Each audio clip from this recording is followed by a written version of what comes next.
सत्य के साथ। केदारनाथ उपचुनाव का रिजल्ट घोषित हो चुका है। केदारनाथ उपचुनाव में भाजपा प्रत्याशी आशा नोटियाल ने जीत हासिल की है। आज हम मौजूद हैं भाजपा के प्रदेश कार्यालय में, जहां हमने भाजपा के कार्यकर्ता, विधायक, राज्य मंत्री सभी से रूबरू हुए हैं और भाजपा की जीत का असर भाजपा प्रदेश कार्यालय में भी दिखाई दे रहा है।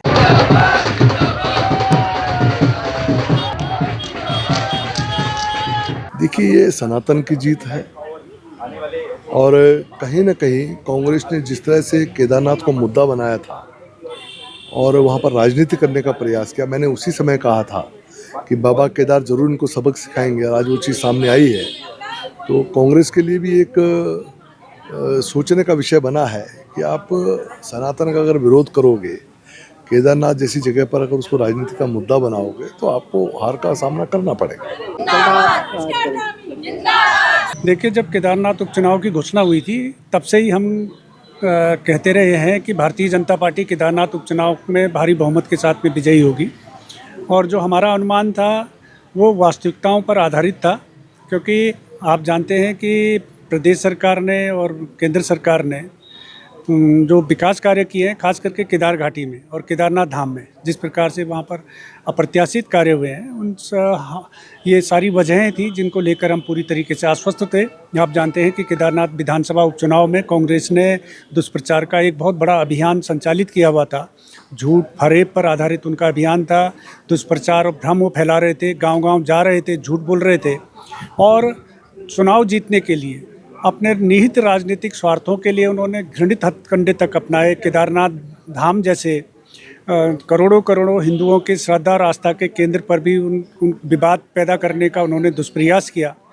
और लेकिन केदारनाथ की जनता ने उनके जो घृणित अभियान था, जो उनका दुष्प्रचार का अभियान था, जिस प्रकार के वो हथकंडे अपना रहे थे, उन सारे सबको ध्वस्त करके रख दिया, उनकी हवा निकाल करके रख दी। और मैं आपके माध्यम से कांग्रेस के नेताओं से कहना चाहूँगा कि अगर उनके अंदर थोड़ा सी भी नैतिकता बची हुई है तो उनको जो हिंदू धर्मावलंबी है, जो सनातनी है, उनसे उनको माफ़ी मांगनी चाहिए, क्योंकि उन्होंने केदारनाथ जैसे धाम को भी विवादित करने का दुष्प्रयास किया। केदारनाथ से शिला ले जाने जैसे भ्रामक अभियान उन्होंने संचालित किया। चारधाम यात्रा को लेकर के भी उन्होंने झूठे प्रोपेगेंडा चलाने की कोशिश करी। तो कांग्रेस के नेताओं के अंदर नैतिकता है तो उनको माफ़ी मांगनी चाहिए जनता से। निश्चित रूप से भारतीय जनता पार्टी का जो एजेंडा है, जो भारतीय जनता पार्टी ने विकास को अपना मुद्दा बनाया है, हर चुनाव में विकास को अपना मुद्दा बनाती है कि हम विकास के आधार पर वहाँ पर चुनाव में गए और वहाँ की जनता ने भारतीय जनता पार्टी को अपना आशीर्वाद दिया। और ये चुनाव एक बहुत महत्वपूर्ण, कई दृष्टि से महत्वपूर्ण चुनाव रहा है। इस चुनाव में जिस प्रकार से भारतीय जनता पार्टी विकास के मुद्दे को लेकर के एक सकारात्मकता को लेकर के जनता के बीच में गई और जहां हमारे आदरणीय प्रधानमंत्री नरेंद्र भाई मोदी जी ने केदारनाथ पुनर्निर्माण से लेकर के केदारनाथ को एक नई पहचान देने का जो काम पूरे विश्व पटल पर देने का काम किया और हमारे प्रदेश के यशस्वी मुख्यमंत्री माननीय पुष्कर सिंह धामी जी ने जिस प्रकार से वहाँ पर जब दुर्भाग्य से हमारी जो विधायिका रही उसका आकस्मिक निधन हुआ और सीट रिक्त हुई, वहाँ की जनता से वहाँ पर जाकर के आदरणीय मुख्यमंत्री ने वादा किया कि आपके विधायक के रूप में, जब तक आपको नया विधायक नहीं मिलेगा तब तक मैं आपके विधायक के रूप में आपकी सेवा करूँगा। और इस दौरान करीब वहाँ 650 करोड़ रुपए की विकास की योजनाएं वहाँ पर धरातल पर उतारी गई। गांव-गांव के सर्वांगीण विकास के लिए वहाँ पर आदरणीय मुख्यमंत्री के द्वारा काम किया गया। इसको लेकर के केदारनाथ की जनता ने हमारी सरकार के विकास कार्यों पर अपनी मुहर लगाई है। और वहीं कांग्रेस का जो दूसरी तरफ जो दुष्प्रचार का अभियान चलाया जा रहा था, उसमें चाहे हम नीचता की हर हद को कांग्रेस के द्वारा पार किया गया और उस दुष्प्रचार पर भी कांग्रेस के लोगों के मुंह पर भी एक तमाचा केदारनाथ की जनता ने मारा है। इस बात को साबित करता है।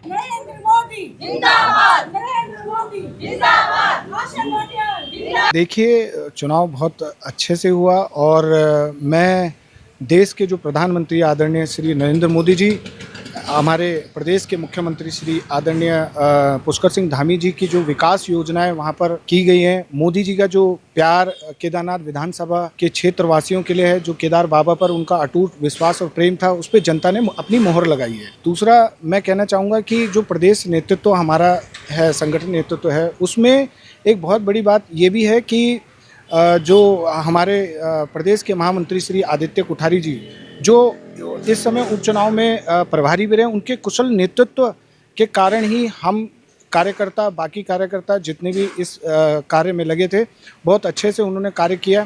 मैं कहना चाहूँगा कि आपके जो आदित्य कोठारी जी हैं, उन्होंने मैं कहना चाहूँगा कि जो प्रदेश के महामंत्री श्री आदित्य कोठारी जी हैं, उनके कुशल नेतृत्व में सभी कार्यकर्ताओं ने एकजुट कर बहुत अच्छा काम किया। मैं सभी कार्यकर्ताओं को सोशल मीडिया पर, खासकर सोशल मीडिया और कार्यकर्ताओं को बहुत बहुत धन्यवाद, आभार व्यक्त करता हूं इस प्रचंड जीत के लिए।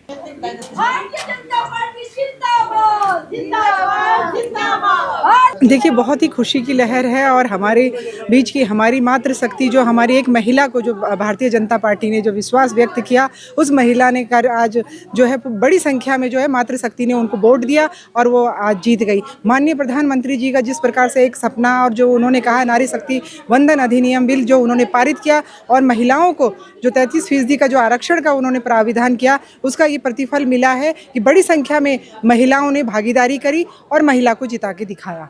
बहुत ही खुशी की है, महिलाओं में बहुत खुशी की लहर है।